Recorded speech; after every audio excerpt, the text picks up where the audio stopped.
Graça e paz, meus irmãos. É muito bom ter você aqui comigo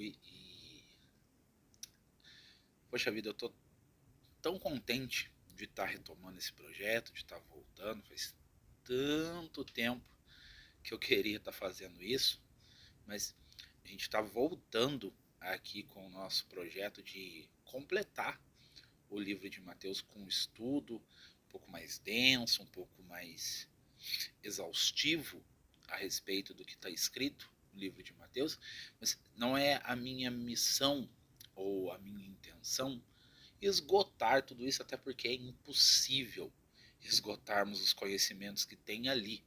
Mas a minha intenção é trazer para você algo que te faça olhar para o livro, talvez com os outros olhos, te ajudar na hora de montar um sermão, montar uma saudação para levar para a igreja, na hora de ensinar alguém, de discipular alguém, ou apenas para você conhecer um pouco mais a respeito do que Mateus disse sobre o nosso Senhor e Salvador Jesus Cristo. A gente parou no versículo 23 e eu quero ler até o versículo 25, que diz assim: Eis que a virgem conceberá e dará à luz um filho, e ele será chamado pelo nome de Emanuel. Emanuel traduzido é Deus conosco. E José, despertando do sonho, fez como o anjo do Senhor lhe ordenara, e recebeu sua mulher, e não a conheceu, até que deu à luz a seu filho, o primogênito, e pôs-lhe o nome de Jesus. Irmãos, neste texto nós encontramos um dos mistérios mais gloriosos da fé cristã, a encarnação do Filho de Deus.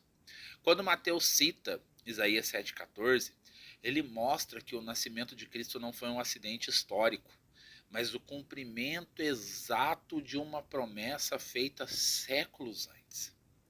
A Virgem conceberia, não por obra humana, mas pelo poder do Espírito Santo. Aqui se revela o caráter sobrenatural da obra de Deus. Não se trata de uma narrativa mítica, de algo como se estivesse criando um mito. Não, não é isso. Nós estamos falando de um fato real, onde o eterno, aquele que é atemporal, aquele que está acima do tempo, aquele que criou o tempo, entrou no tempo. Onde o invisível se fez visível, onde o verbo se fez carne e habitou entre nós, onde Cristo tomou forma humana. O nome que lhe é dado é Emanuel, que traduzido é Deus conosco. Esse título ele não é apenas um ornamento poético, mas uma verdade teológica muito importante. Deus não está apenas acima de nós, distante e inacessível. Ele agora está conosco, caminhando ao nosso lado, compartilhando nossas dores, assumindo nossas limitações humanas. Aquele que sustenta os céus com a palavra do seu poder, está chorando numa manjedoura. O Criador se fazendo criatura, sem perder a sua divindade, mas acrescentando à sua glória a fragilidade da carne. É a força de Deus na fragilidade humana. Aqui, a promessa divina, ela se concretiza.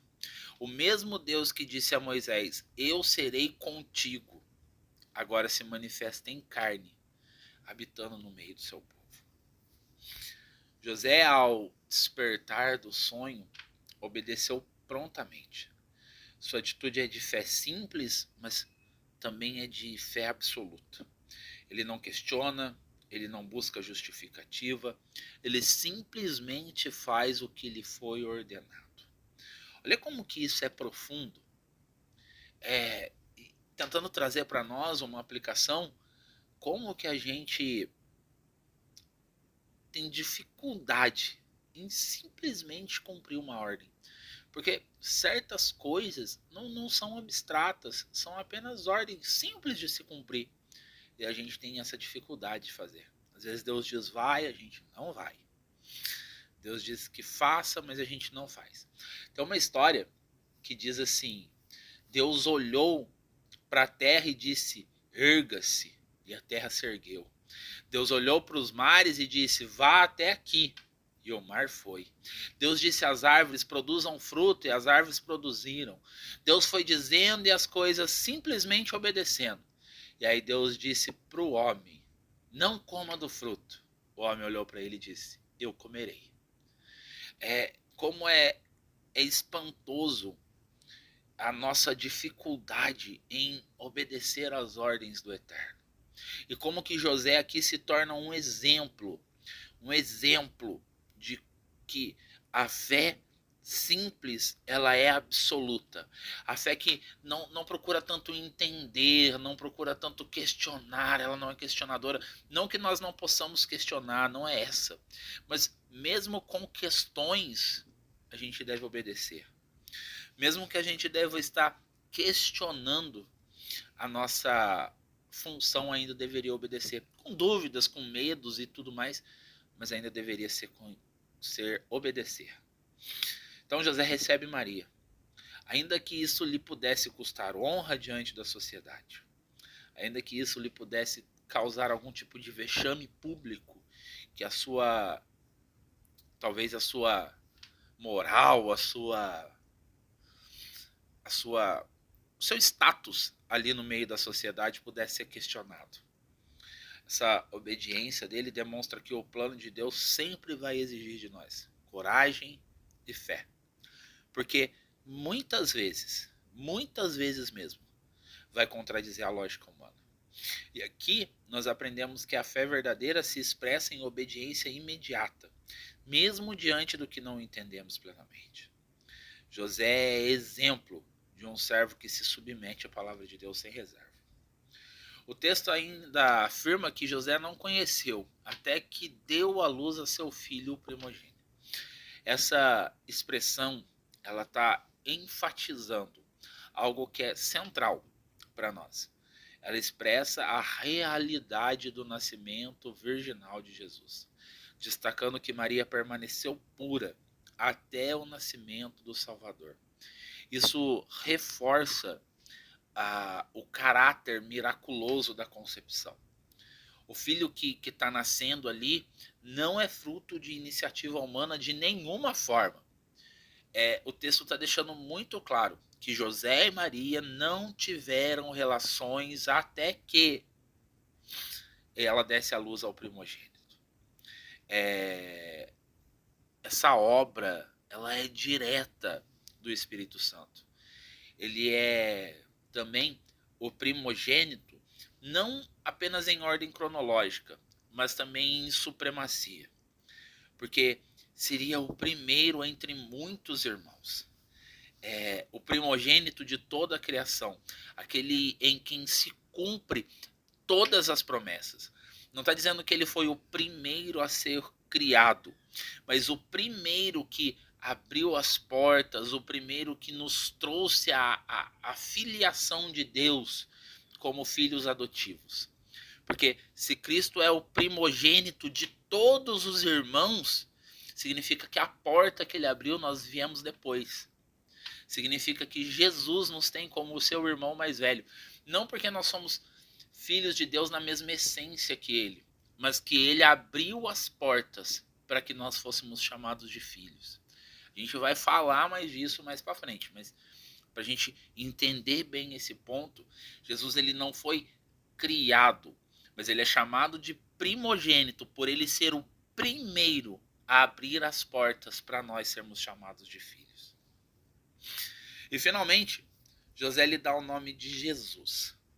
Então, o termo Emanuel é mais uma enunciação profética, um título e tudo mais, mas o nome mesmo é Jesus. Esse nome não foi escolhido por tradição familiar, mas revelado pelo anjo.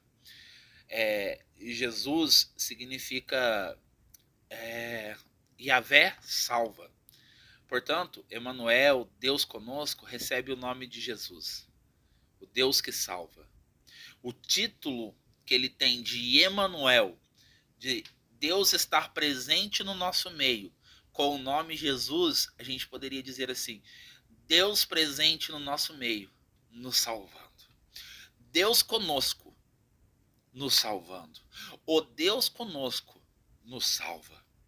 Ele é a encarnação da presença e da salvação. A presença divina, ela não é estática, ela é dinâmica. Deus está conosco para nos salvar, libertar e redimir. Assim, desde o nascimento de Cristo, a mensagem é clara. Deus não apenas se aproxima, mas se aproxima para agir, para transformar, para resgatar os que estavam perdidos. Irmãos, gostaria de aplicar algo hoje e trazer algo que nos desafia.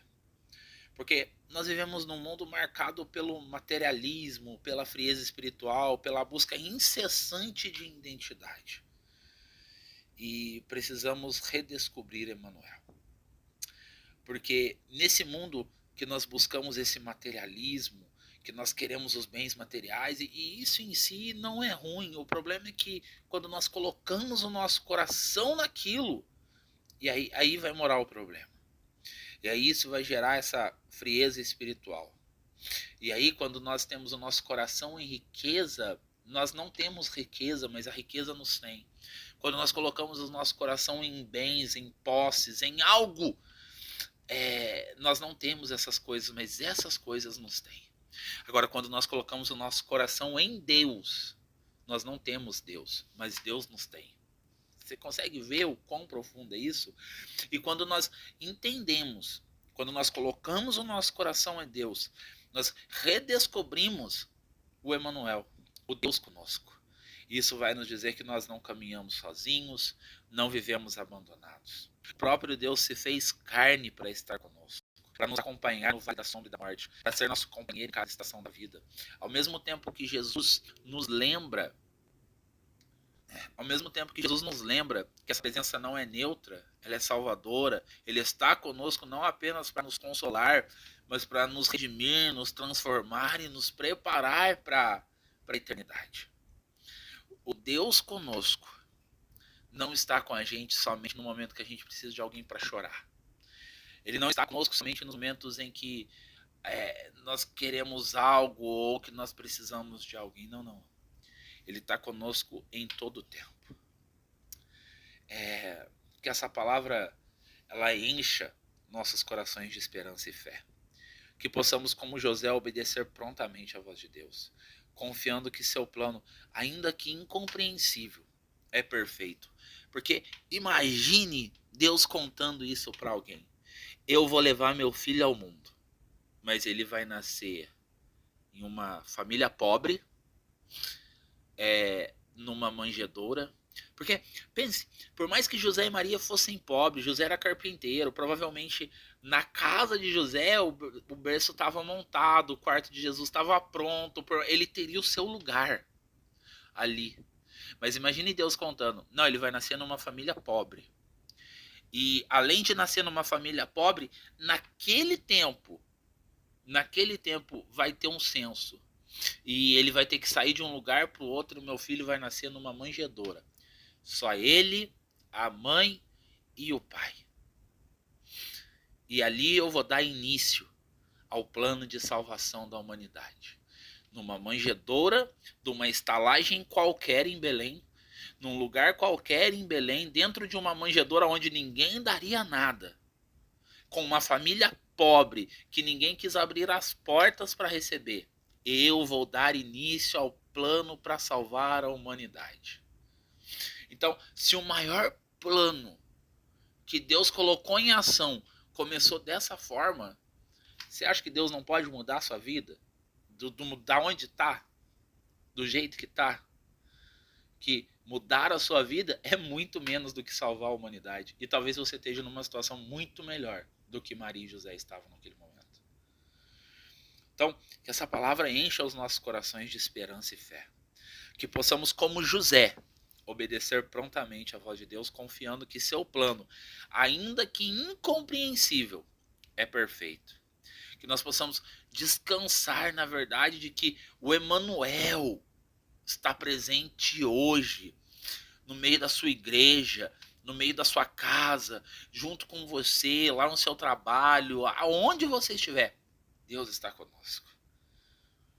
atuando em poder pelo Espírito Santo, curando, libertando, salvando, e que nós possamos proclamar ao mundo que Jesus é o Deus que salva.